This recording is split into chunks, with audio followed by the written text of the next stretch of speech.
Morning, dear students. Today we are study about minerals and ores. आज हम लोग minerals और ओर्स के बारे में, मिनरल्स मीन्स खनिज और ओर्स मीन्स अयस्क के बारे में अध्ययन करेंगे। अकरेंस ऑफ मेटल्स, मेटल्स की प्राप्ति, मेटल कहाँ से पाया जाते हैं। The earth crust in the major source of metals, पृथ्वी की भूपर्पटी धातुओं की प्राप्ति का सबसे महत्वपूर्ण स्थान है। Most of the metals are quite reactive and hence they do not occur as free elements in the nature. बहुत सी धातुएं ऐसे हैं जो अधिक अक्रियाशील हैं, इस कारण से वे पृथ्वी पर मुक्त अवस्था में नहीं पाई जाती, प्रकृति में मुक्त अवस्था में नहीं पाई जाती हैं। So most of metals are found in the form of their compounds called combined states. इस प्रकार से अधिकांश धातुएं जो कम रिएक्टिव हैं so most of the metals are found in the form of their compounds called combined states. इस प्रकार से अधिकांश धातुएं अपने संयुक्त अवस्था में पाई जाती हैं, जिसको हम लोग कंबाइंड स्टेट्स यानी संयुक्त अवस्था कहते हैं। The compounds of metals found in nature are their oxides. अब जो मेटल्स प्रकृति में संयुक्त अपने कंपाउंड के रूप में पाए जाते हैं, यौगिक के रूप में पाए जाते हैं, वो अपने ऑक्साइड्स के रूप में, कार्बोनेट्स के रूप में, सल्फाइड्स के रूप में और क्लोराइड इत्यादि के रूप में पाए जाते हैं। Only a few less reactive metals like copper, silver, gold and platinum are found in the free states as metals.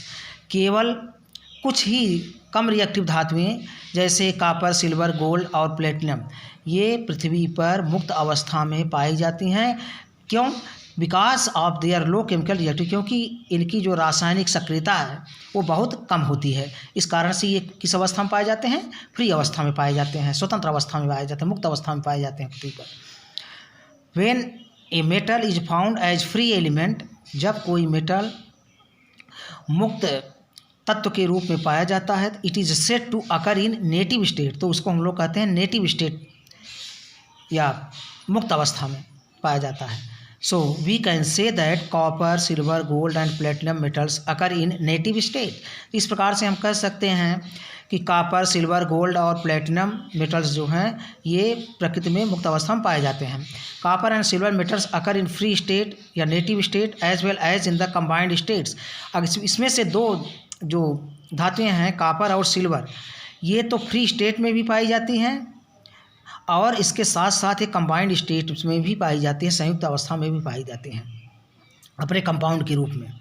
All the metals which are placed above copper in the reactivity series, सभी धातुएं जो reactivity series में सक्रियता श्रेणी में copper के ऊपर रखी गई हैं, are found in nature only in the form of their compounds, तो वो सब के सब केवल अपने यौगिक के रूप में ही पाई जाती हैं।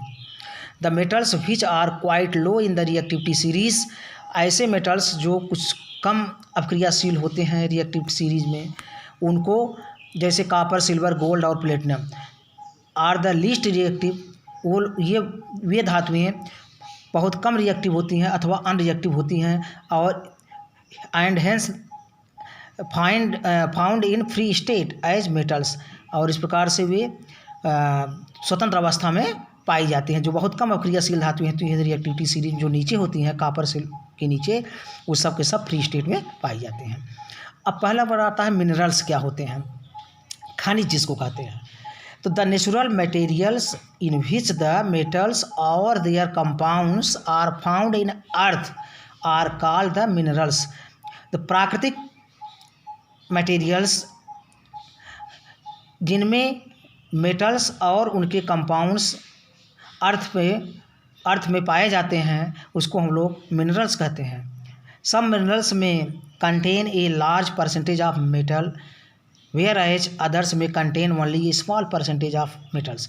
कुछ धातुएं होती हैं जिसमें अधिक सम मिनरल्स, कुछ ऐसे मिनरल्स होते हैं, कुछ ऐसे खनिज होते हैं जिसमें धातु की मात्रा, धातु का परसेंटेज बहुत अधिक होता है और कुछ में बहुत कम होता है। अब ओर्स, अयस्क, those minerals from which the metal can be extracted conveniently and profitably are called ores. ऐसे खनिज जिनसे मेटल को प्रॉफिटेबली आसानी से अलग किया जा सके, धातु को आसानी से अलग किया जा सके, उसको हम लोग ओर्स कहते हैं, अयस्क कहते हैं। And ore contains a good percentage of metals. Ores जो होते हैं उसमें धातु की मात्रा जो है बहुत अच्छी होती है, बहुत अच्छे परसेंटेज में पाए जाते हैं, उसकी प्रतिशतता धातु की काफ़ी अधिक होती है। And there are no objectionable impurities, और इसमें कोई भी अशुद्धियाँ नहीं होती हैं।